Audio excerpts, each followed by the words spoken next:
in Detroit, Michigan on August 24, 1910. From its inception, the Imperial Court Daughters of Isis included dynamic women who were dedicated to serving humanity.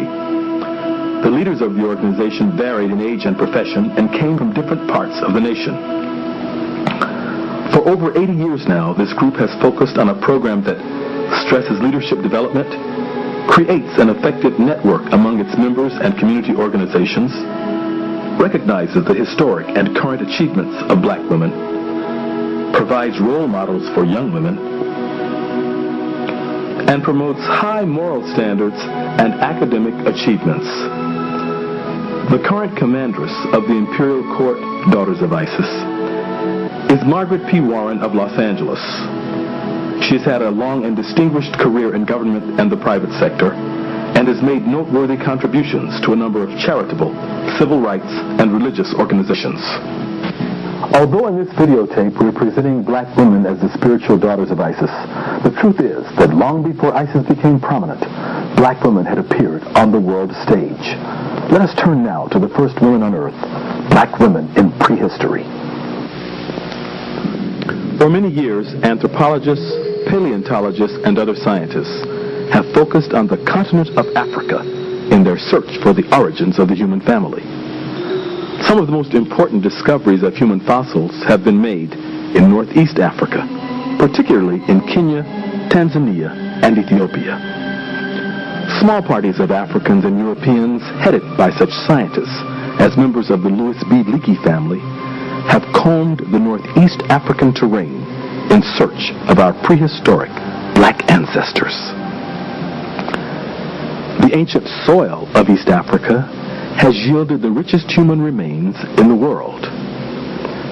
Prehistoric fossils similar to these have been given many names, such as Australopithecus, Homo habilis, Homo sapiens, and Homo sapiens sapiens, or modern human beings. One of the authorities with whom we spoke regarding the origins of human beings in Africa was Dr. Charles S. Finch of Morehouse School of Medicine in Atlanta, Georgia. One thing that is indubitably clear is that Africa is the cradle of the entire human race. From 4 million years ago, all the way up to 200,000 years ago, the stepwise sequence leading in an evolutionary progression from early pre-human hominid ancestors all the way up to modern human beings occurred in Africa and Africa alone.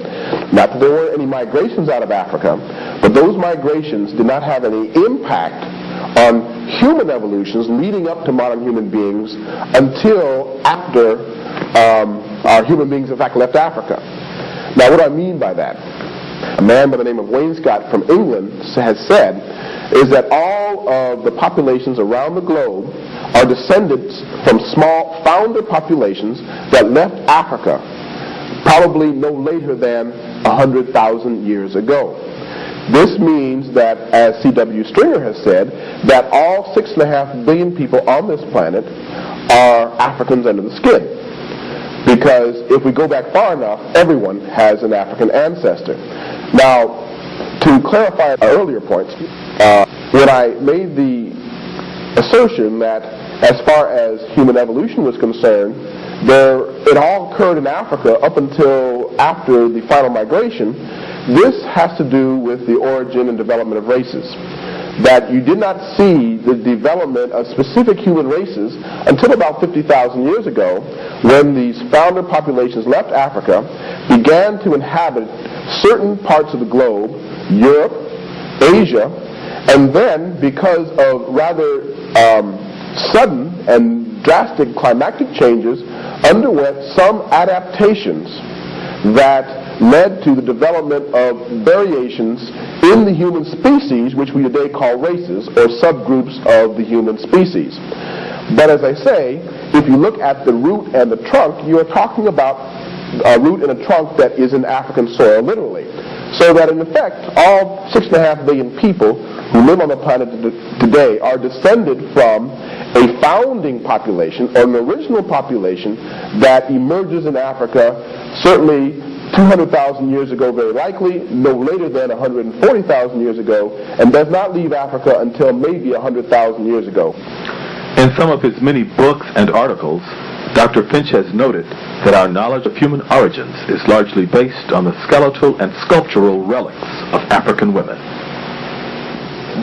Perhaps the most prominent fossil remains of our female ancestors have been those of an ancient African woman whom modern scientists call Lucy. She may have looked similar to this reconstruction that appeared in Discover magazine in 1988. Lucy lived about 3.5 million years ago. She was 3 feet tall and 60 pounds. Her remains were found in Ethiopia. Lucy and her sisters were undoubtedly strong, proud, and courageous. Alongside their mates, they probably hunted and gathered food, lived in small groups, and carried a nursing child as they traveled across the land. Whether we call her Lucy or Eve, the African woman left her mark over a broad spectrum of the prehistoric and ancient worlds. Small carvings of short, heavy-set women with thick, woolly hair, often called fertility idols, have been found in Europe, from Italy to Russia. Scientists have labeled the people of that time Grimoaldis, after the caves in France where their skeletons were first discovered. Some authorities believe that these ancient blacks migrated into Europe from Africa more than 30,000 years ago and were part of a loose cultural network that extended from South Africa into Central Europe. Sculptures, cave drawings, weapons, and tools of the Grimoaldis suggest that they were a highly advanced people who held black women in general and motherhood in particular in very high esteem. In a lot of the slide presentations I do, I tend to show a black woman from the Andaman Islands in the Bay of Bengal. And when I compare that photograph with Venus of Willendorf, these ancient fertility figures that you're referring to, you can go to Southern Africa or Zambia and find one of these Khoisan sisters, Khoikhoi, who is oftentimes called a Hottentot. So this is the most famous one, but you find throughout France. My colleague James Brunson has located one in the former Soviet Union that's about 14,000 years old, and you do have a lot of them in other parts of Asia. I would think they would tend to represent the widespread movement of ancient black people in a prehistoric period, and by prehistoric I mean before written records, before written history, and they need to be religious figurines.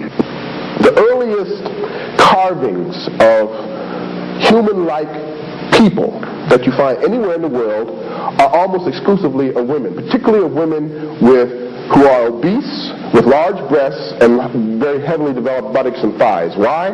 Because this is an image of female fecundity or fertility and abundance and productivity, and of course with the larger the breasts, the image of female capacity for nurturance. You see this in Europe. You certainly see this in the Nile Valley and elsewhere. And we find, by the way, in the Nile Valley, that the oldest deity, the oldest form of the deity, takes shape as Ta-Urt. Ta-Urt is the hippopotamus goddess who is one of the earliest images of the deity and who was feminine maternal because she was obese and therefore was an image of the pregnant female. Also, the hippopotamus, by floating in the waters of inner Africa, would have been an image would have been an amniotic image and a birth image. Interestingly enough, Ta means land or earth. Urt means great. So Ta-Urt means great earth. And so she was, shall we say, an animal symbol of earth itself, earth being the primordial mother of all, out of which life comes and to which life returns. So all of the original fertility goddesses, as we call them, were mother goddesses and earth goddesses. As we have noted, prehistoric Africans did not end their migrations in Europe. They were adventurous pioneers whose descendants climbed rugged mountains, crossed torrid deserts, explored treacherous jungles, and ultimately sailed over large parts of the globe. Sacred